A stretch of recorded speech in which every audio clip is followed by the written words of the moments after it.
guys? Damn it, Ryan. What's going on, guys? So welcome to today's video.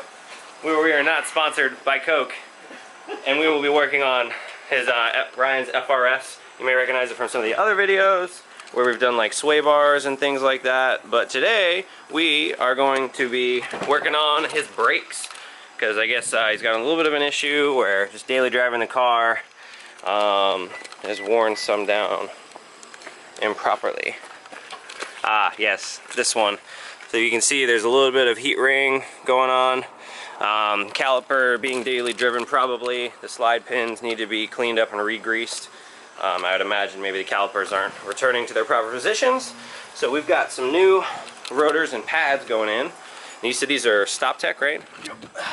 Alright, yeah, so we've got a Stop Tech rotors and pad kit that we will be installing on the FRS, as well as stainless steel braided brake lines.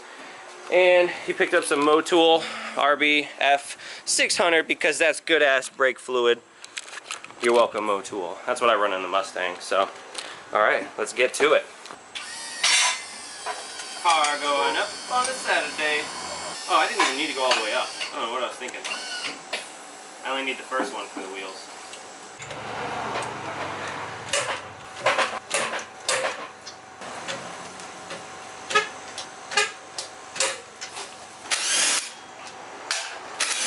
So I always just break them like that because it's a lot easier that way. Oh man, look at them nice wheel though. Alright, so first things first, we got the wheel off. Then there's two bolts that hold the caliper onto the bracket right here. It's two 14mm bolts. What I'm doing right now is I'm loosening this bolt over here. I don't know if you can see that. So this little bracket that holds the line, the brake line in place. But I'm pulling this off because we're going to be replacing the brake lines anyways. So this will just allow for a little bit more freedom in moving the caliper and setting it down. You can manhandle these bolts if you want, or you can just work smart and let the hammer do the work for you.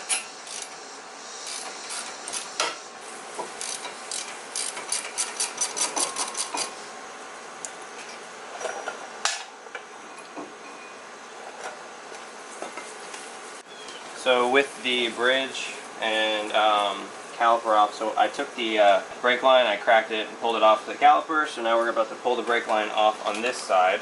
Basically there's a clip that holds this in place. I pulled that out, and then you've got a wrench of some sort on the bottom to hold it in place, and then this up here, you need these flare nut wrenches.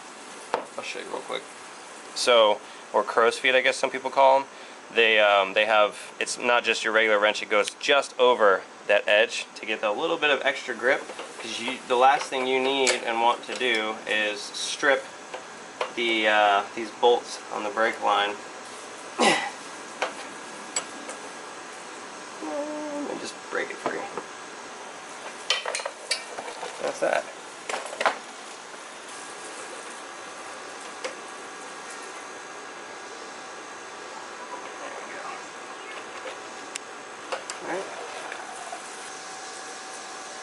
And then same technique to get the line back on. Yeah, so now that I've got that new brake line in, it's all ready to go. So I'm just going to compress this caliper real quick. With whatever tool you got to do, this is what I have. I like this thingy. It does a pretty good job. The only one it doesn't work on is the ones that you have to spin at the same time as compressing the caliper. So with his rotors, they're pretty rusted in place. There's these little screw things. I don't know what size it is. I don't know if there's right one laying around. If someone in the knows that there's a certain bolt in this assembly that is supposed to be for that, feel free to comment down below on that. But basically, I just take it and I spin it and I hit it with the hammer.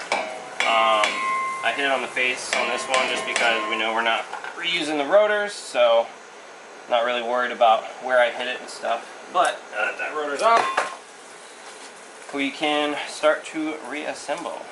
Alright, first things first, you want to get the new rotor in place. Old clips come off. Alright, so bridge, now this clip's off, and then we're going to pull these slide pins out real quick so we can clean up the old grease, put some new grease in. So I don't know if you guys see my pants here, but these lines on the pants. In my other video, I told you if you got me to enough likes, I would shorten the pants. So, just saying, check out my other videos. There's like this weird little rubber thing on the slide pin on this side. So, it like fights you going in, but once you get it kind of lined up, give it a good tap, it'll get it in there. Just needs some force. And then you pop the boot back over the lip, and then that's ready to go. And I'm going to do the other side. Okay, so now that we have the slide pins all greased up, ready to go, we're going to reinstall the bridge here. There we go. So what I do is I put one lug nut to hold that rotor down so it's straight when you're doing all this.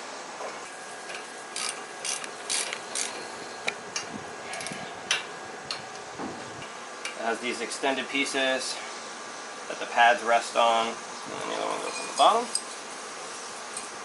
Just line it up.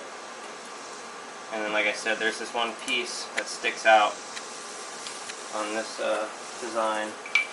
So now that you have the pads in, you want to throw some grease on the back of the pads so that they don't seize against the caliper.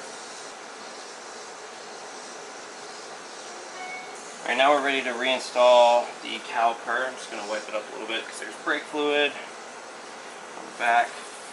And for those of you who don't know, brake fluid is really corrosive, so if you get that shit on your paint, it'll like eat right through it. So we're just tightening down the bolt that holds this brake line bracket in place. Okay, so when you do new brake lines, they should come with new bleeder screws as well as new crush washers. The point of the crush washer is it's copper, so it crushes to the surface, so it makes an actual like really good seal. It's kind of like a rubber O-ring, but metal against metal, so you want to make sure you have that in place when you go to reinstall the line. It should be like that, okay.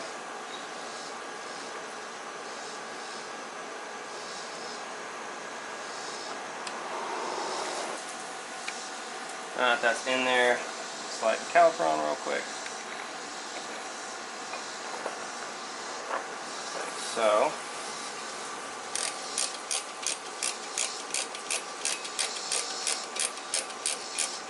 We have our finished product here. Once you have everything tight or on here, I just would double check all your bolts. The crush washer, you'll start to feel some resistance on this, but you want to keep going until you start to actually feel like it's not going to go any further. And that's not going to be like, you know, crazy tight.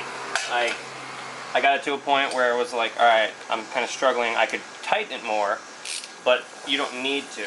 The crush washers do the rest of the job for you. So see, I'm two hands, I get like a little bit out of it without trying too hard. So that's kind of where I stop. Obviously it depends on the individual. You don't need those to be Thor tight.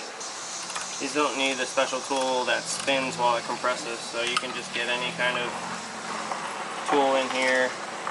Some people even use like C-clamps, so you can see the piston compressing. That's it.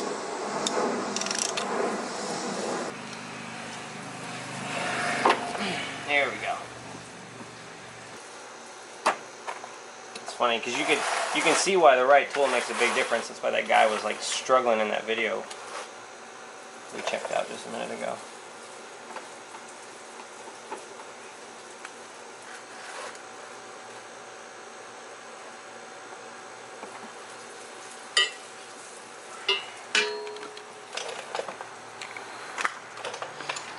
I don't think we showed much because the battery died and I was just working. So, but point is we got everything swapped. I just wanted to show you guys one little thing. If you look at the rotor hat, there's this rubber thing.